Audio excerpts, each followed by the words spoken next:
Shalom. Tugas ilmu dasar keperawatan 1 atas nama Angela Minrisamena dengan NPM kelas A, dosen pengampu Ibu Grace Ciwakano, SCAP MCAP, Fakultas Kesehatan, Prodi Keperawatan, Universitas Kristen Indonesia Maluku, tahun 2021. Hai teman-teman, di video kali ini saya akan menjelaskan tentang anatomi fisiologi sistem respirasi.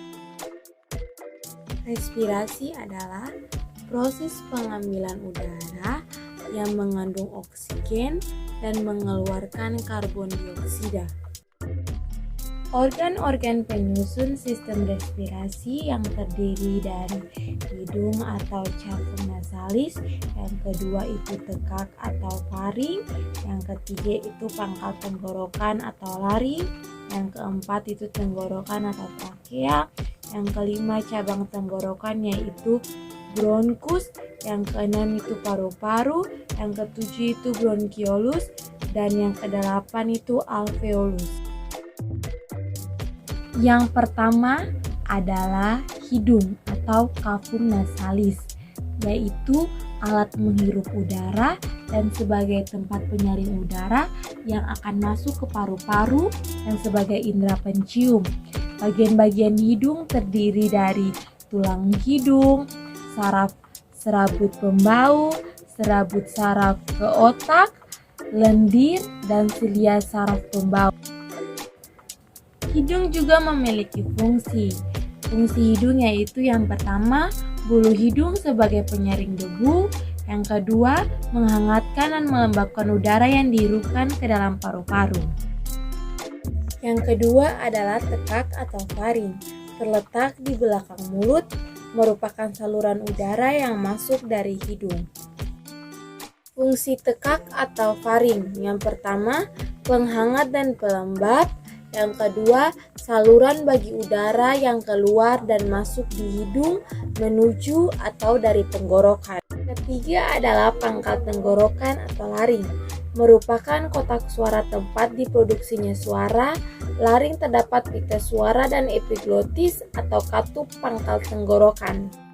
Fungsi laring yaitu melindungi saluran pernapasan, dibawanya dengan cara menutupi cepat pada stimulasi mekanik sehingga mencegah masuknya benda asing ke dalam saluran pernapasan. Yang keempat adalah tenggorokan atau trakea, merupakan sebuah pipa yang panjang kurang lebih 10 cm yang mirip tumpukan cincin.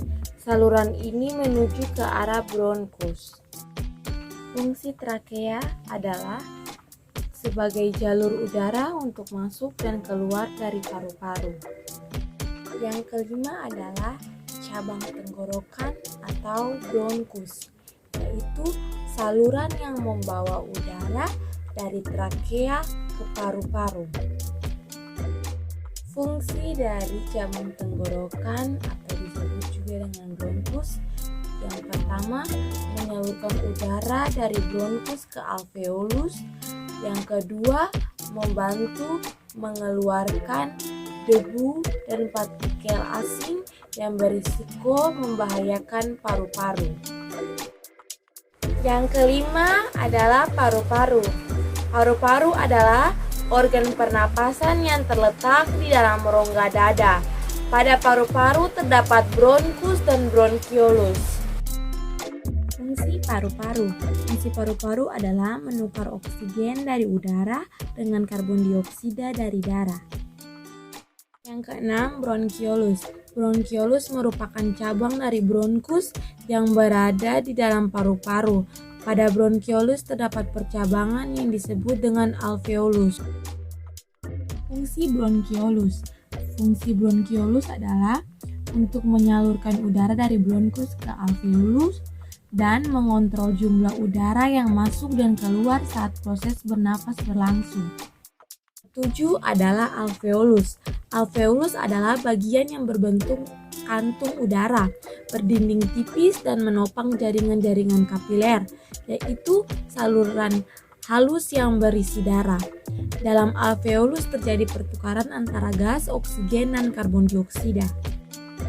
Di alveolus memiliki peran sebagai tempat oksigen dan karbon dioksida saling bertukar. Ya, pernapasan terdiri dari dua mekanisme. Mekanisme pertama itu inspirasi atau menarik nafas, yang kedua itu ekspirasi atau menghembuskan nafas. Jenis-jenis pernapasan. Jenis pernapasan yang pertama itu penapasan dada. Penapasan dada itu melibatkan otot antar tulang rusuk. Mekanismenya dibagi menjadi yang pertama fase inspirasi. Dengan prosesnya yaitu otot antar tulang rusuk berkontraksi, kemudian tulang rusuk terangkat, lalu paru-paru mengembang dan tekanan udara dalam paru-paru menjadi lebih kecil dibandingkan tekanan udara luar. Kemudian udara masuk ke paru-paru. Fase yang kedua yaitu fase ekspirasi. Prosesnya otot antar tulang rusuk relaksasi, kemudian tulang rusuk menurun, lalu paru-paru menyusut, tekanan udara dalam paru-paru lebih besar dibandingkan dengan udara luar, kemudian udara keluar dari paru-paru. Yang kedua, pernapasan perut. Pernapasan perut adalah pernapasan yang melibatkan otot diafragma. Mekanismenya terdiri atas yang pertama, fase inspirasi. Prosesnya diafragma berkontraksi, posisi dari melengkung menjadi mendatar, paru-paru mengembang, tekanan udara dalam paru-paru lebih kecil dibandingkan tekanan udara luar, kemudian udara masuk. Yang kedua itu fase ekspirasi. Prosesnya otot diafragma relaksasi, posisi dari datar kembali melengkung, paru-paru mengempis, tekanan udara di paru-paru lebih besar dibandingkan tekanan udara luar, kemudian udara keluar dari paru-paru. Ya, pada kali ini saya akan menjelaskan tentang penyakit atau kelainan apa saja pada sistem respirasi. Yang pertama itu influenza atau flu, merupakan penyakit yang disebabkan oleh virus influenza. Gejala yang ditimbulkan antara lain pilek, hidung tersumbat, bersin-bersin, dan tenggorokan terasa gatal.